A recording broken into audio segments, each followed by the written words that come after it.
Hi friends, ఏజే news స్వాగతం. ఈరోజైతే మనము అనంతపురం జిల్లా కంబుదూరు మండలంలో ఉన్నాము. ఎందుకంటే శివరాత్రి సందర్భంగా ఇక్కడ చాలామంది భక్తులు దేశం నలుమూలల నుంచి వచ్చి ఈ యొక్క మల్లేశ్వర స్వామిని దర్శించుకుంటారు. మల్లేశ్వర స్వామి అంటే మల్లికార్జున స్వామి, శివుడు, అలా పెద్ద 6 అడుగుల శివలింగం ఇక్కడ ఉన్నది. చాలా అతి పురాతనమైన కాలం నుంచి ఆ యొక్క శివలింగాన్ని ఇక్కడ పూర్వం 11వ శతాబ్దంలో ఈ యొక్క ఆలయాన్ని నిర్మించారని చరిత్రకారులు చెప్తున్నారు. అలాగే ఆర్కియాలజిస్ట్ వాళ్ళు కూడా చూడండి, ఇక్కడ బోర్డ్స్ ఉన్నాయి, వాళ్ళు కూడా సర్వే చేసి మొత్తం అంతా విశిష్టత గురించి మొత్తము ఈ పురాతన కాలంలో చేసిండే పనులైతేనేమి, ఇక్కడ కోనేరు అయితే చాలా బావి చూపిస్తాను మీకు వీడియోలో. మొత్తం కోనేరు కావచ్చు, అలాగే శిల్పాలు కావచ్చు, ఇక్కడ కట్టిండే కాంపౌండ్ వాల్స్ కావచ్చు, బండలు కావచ్చు, ప్రతివి కట్టడాలకు నిదర్శనంగా ఇక్కడ ఉన్నాయి. ఇక్కడికి నలుమూలల నుంచి భక్తులు విరివిరిగా పాల్గొని శివరాత్రి రోజు చాలా కన్నుల పండుగగా ఉంటుంది. అలాగే శివ సప్తాహం అనే ఒక కార్యక్రమాన్ని 60 సంవత్సరాల నుండి ఇక్కడ నిర్వహిస్తున్నారు. అది ఎలా అంటే శివరాత్రికి 7 రోజుల ముందు నుండి ప్రతి రోజు నిరంతరాయంగా 7 రోజుల వరకు రాత్రి పగలు అనుకోకుండా శివనామ స్మరణ చేస్తూ ఈ యొక్క కార్యక్రమాన్ని నిర్వహిస్తారు. 7 రోజులు అంటే నిర్విరామంగా సెకండ్ కూడా నిలబడుకున్నట్ల శివనామ స్మరణం ఇక్కడ చేస్తారు. ఈ యొక్క విశిష్టత, ఈ యొక్క భక్తి భావం చూస్తే చాలా ఆనందంగా ఉంది. అలాగే ఇక మీకు ఉన్న ప్రతి కట్టడం మీకు అన్ని వీడియోలో చూపిస్తాను. ఈ యొక్క వీడియోని చూసి ప్రతి ఒక్కరూ లైక్ చేయండి, షేర్ చేయండి. అలాగే మన పురాతన గుళ్ళు అయితేనేమి, గోపురాలు అయితేనేమి చాలా వరకు ధ్వంసం చేస్తున్నారు. అలా కాకుండా ప్రతి ఒక్కరూ పీకులు ఏదైతే మనకి ఇచ్చినారో దాన్ని కాపాడుకోవాలని సందర్భంగా మీకు తెలియజేస్తున్నాను. అలాగే ఈ యొక్క కంబుదూరులోని మల్లేశ్వర స్వామి ఆలయాన్ని ప్రతి ఒక్కరూ దర్శించుకోవాలని, అలాగే వారి యొక్క కోరికలను తీర్చుకోవాలని మనస్ఫూర్తిగా కోరుకుంటూ ఏజేఎన్ న్యూస్తో మీ అస్లాం.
అనంతపురం జిల్లా కళ్యాణదుర్గం నియోజకవర్గంలోని కంబదూరు మండలంలో వెలసిన శ్రీ కమల మల్లేశ్వర స్వామి ఆలయం అతి పురాతనమైనది. చారిత్రక వైభవాన్ని చాటి చెప్పే పవిత్ర క్షేత్రం. ఈ ఆలయంలో కోరుకుంటున్న వరాలు ఇచ్చే బోలా శంకరుడిగా భావిస్తారు. చరిత్రకారుల ప్రకారం ఈ ఆలయం 11వ శతాబ్దంలో కళ్యాణ చాణుక్యుల కాలంలో నిర్మించబడింది. అనంతరం శ్రీకృష్ణదేవరాయల కాలంలో కూడా అభివృద్ధి పొందింది. ఈ ఆలయం శిల్పకళ నైపుణ్యానికి నిలువెత్తు నిదర్శనం. ఆలయం చుట్టూ ఉన్న శిల్పాలు, ప్రతి రాయి ఒక కథ చెబుతున్నట్టు అనిపిస్తుంది. ఆలయం పక్కన ఉన్న పురాతన కోనేరు ఈ క్షేత్ర మహిమాన్విత్వాన్ని మరింతగా తెలియజేస్తుంది. ఇక్కడే సుబ్రహ్మణ్యేశ్వర స్వామి గుడి, వినాయకుడి గుడి, ముఖ్యంగా పార్వతీ అమ్మవారి ఆలయం ఒకే ప్రాంగణంలో దర్శనమిస్తాయి. ముఖ్యంగా మహాశివరాత్రి వేళ ఈ క్షేత్రం భక్తులతో కిటకిటలాడుతుంది. శివరాత్రికి ముందుగా ప్రారంభమయ్యే శివ సప్తాహం 7 రోజుల పాటు 24 గంటలు నిరంతరంగా పంచాక్షరి యంత్రం, ఓం నమః శివాయ నినాదాలతో భజన కార్యక్రమాలు నిర్వహిస్తారు.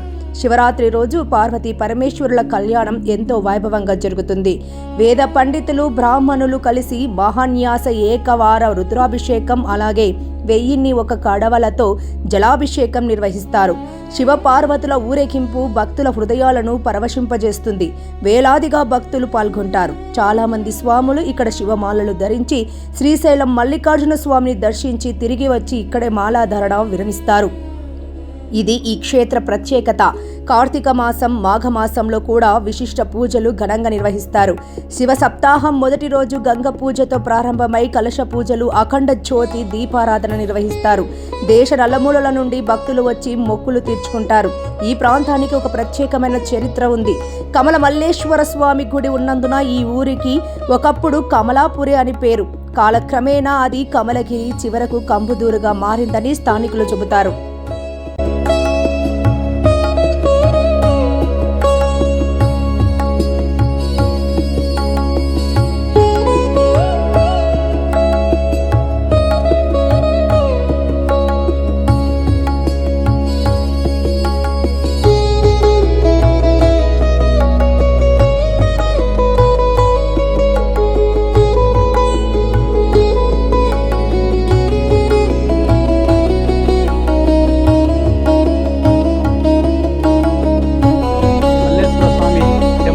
భాగంలో వచ్చాము. చూడండి, ఇక్కడ కట్టడాలు అతి పురాతనమైన కట్టడాలు. 11వ శతాబ్దంలో రాజుల కాలంలో నిర్మించిన ఒక మహత్తరమైన గుడి ఇది. ఈ యొక్క కంబుదూరు మల్లేశ్వర స్వామిని చాలా మంది దగ్గర వాళ్ళు కూడా రాకుండా దర్శించుకోలేకున్నట్లున్నారు. ఎందుకంటే వాళ్ళకి తెలియదు కావచ్చు. ఇప్పుడు ఈ వీడియో చూసి ప్రతి ఒక్కరూ మన దగ్గరలో ఉన్న కంబుదూరు మల్లేశ్వర స్వామికి వచ్చి దర్శించుకొని వెళ్ళాల్సిందిగా కోరుకుంటున్నాను.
महादेव शंभो शंकर। ओम नमः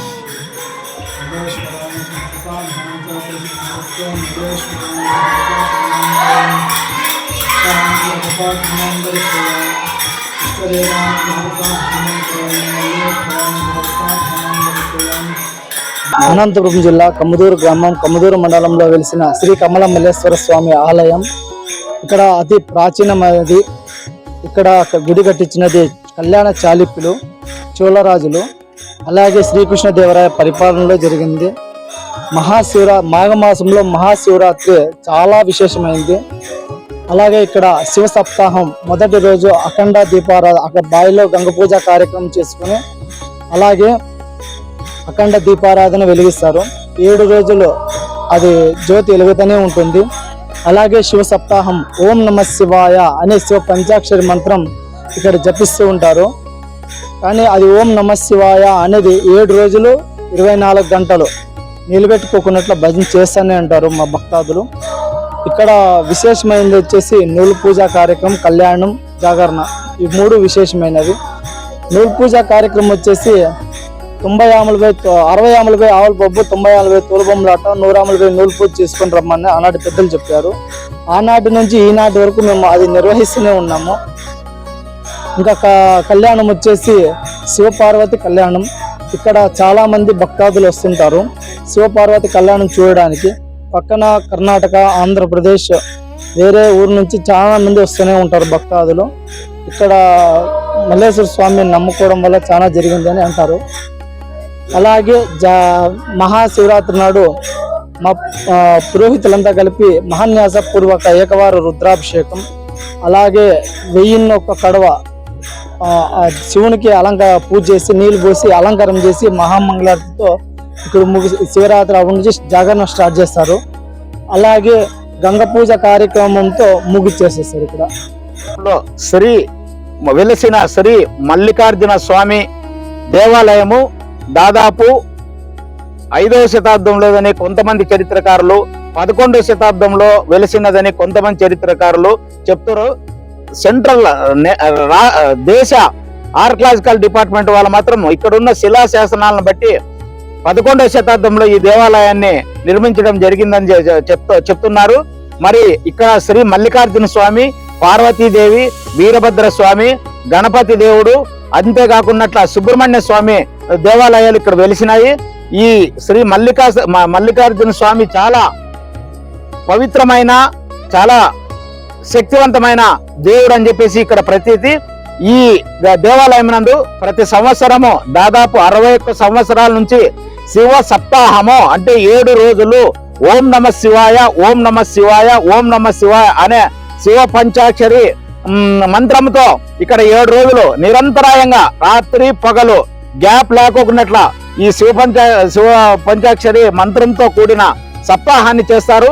మరి ప్రతి శివరాత్రికి గంగ పూజతో బెస్త కులస్తులైతే గంగ చెరువు నుంచి, కంబదూరు చెరువు నుంచి మరి గంగను తెచ్చి మరి కోనేరు నందు గంగ పూజ చేస్తారు. మరి టెంకాయ చిప్పులో దీపాన్ని వెలిగించి మరి ఆ కోనేరు నందులో వదిలితే అది బావి కోనేరు 4 మూలలో పోయేస్తే మరి పాడి పంటలు, ఈ ప్రాంత ప్రజలు సుఖశాంతులతో పాడి పంటలు పండుతాయని చెప్పి ప్రతీతి. అదే అంతేకాకుండా ఈ 7 రోజులు అఖండ దీపాన్ని వెలిగిస్తారు. ఈ 7 రోజులు మరి ఓం నమ శివాయ, ఓం నమ శివాయ, ఓం నమ శివాయ అని భక్తులంతా నిరంతరాయంగా 7 రోజులు మరి నిలబెట్టుకోకున్నట్ల ఈ యొక్క శివపంచాక్షరి మంత్రాన్ని జపిస్తారు. మరి ఈ యొక్క పవిత్రమైన దేవస్థానానికి తమిళనాడు, కర్ణాటక, ఆంధ్ర, తెలంగాణ దేశం నలుమూల నుంచి వస్తారు. ఈ శివరాత్రి సందర్భంగా జాగరణ ముందు రోజు అంటే మహాశివరాత్రికి ముందు రోజు మరి శివపార్వతులకి బ్రహ్మాండంగా కళ్యాణం జరుగుతుంది. మరి సద్బ్రాహ్మణులతో కళ్యాణం జరిపిస్తారు. మరి ఆ రోజు శివపార్వతుల కళ్యాణం జరిపే కార్యక్రమానికి మరి దేశవ్యాప్తంగా ఉన్న భక్తాదులంతా విరివిగా పాల్గొని మరి దేవుని ఆశీర్వాదాలు పొందుతున్నారు. మరి అంతేకాకుండా ఇప్పటికీ 61 సంవత్సరాల నుంచి నిరంతరాయంగా 1 సంవత్సరం కానీ గ్యాప్ కాకోకున్నట్ల ఇక్కడ శివ సప్తాహం జరుగుతున్నారు. ఆ శివ సప్తాహము మరి శ్రీశైలం మల్లికార్జునుని యొక్క ఆశీర్వాదంతో అక్కడి నుంచి అప్పుడు పురాతన కాలంలో ఉన్న భక్తులు అక్కడి నుంచి వచ్చి ఈ కంబదూరు మల్లేశ్వర స్వామి దేవస్థానం నందు ఈ శివ సప్తాహాన్ని ప్రారంభించారు. మరి ఈ శివ సప్తాహానికి విరివిగా భక్తులంతా పాల్గొని శ్రీ మల్లికార్జున స్వామి పార్వతీదేవి యొక్క ఆశీర్వాదాలు పొందాలని, ఆశీస్సులు పొందాలని చెప్పి ఈ సందర్భంగా కోరుకుంటున్నాను.